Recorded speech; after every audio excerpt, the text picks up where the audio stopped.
Hi all, ഇത് നമ്മൾ നോക്കാൻ പോകുന്നത് ക്വസ്റ്റ്യൻ നമ്പർ 10 ആണ്. A number decreased by 38% become 248. Find the number.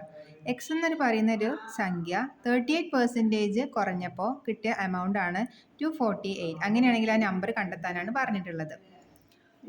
നമുക്കറിയാം ഏതൊരു നമ്പറും ഒരു ഹോൾ നമ്പർ എന്ന് പറയുന്നത്, അതായത് പൂർണ്ണമായ സംഖ്യ. ഇപ്പോൾ ഈ എക്സ് എന്ന് പറയുന്നത് എത്രയാണ്? 100% ആണ്. ഈ 100%ൽ നിന്ന് 38% ആണ് ഡിക്രീസ് ആയിട്ടുള്ളത്. അപ്പോൾ ഡിക്രീസ് ആകുമ്പോൾ നമുക്ക് അടിയിലൂടെ ആരോ കൊടുക്കാം, ഇൻക്രീസ് ആകുമ്പോൾ നമുക്ക് മുകളിലൂടെ ആരോ കൊടുക്കാം, മനസ്സിലാവാൻ വേണ്ടിയിട്ട്. അപ്പോൾ 38% ആണ് നമ്മളുടെ കുറഞ്ഞിട്ടുള്ളത്.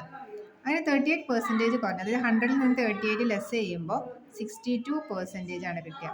ഈ 62% ആണ് നമുക്ക് തന്നിട്ടുള്ള ക്വസ്റ്റ്യൻ തന്നിട്ടുള്ള 248.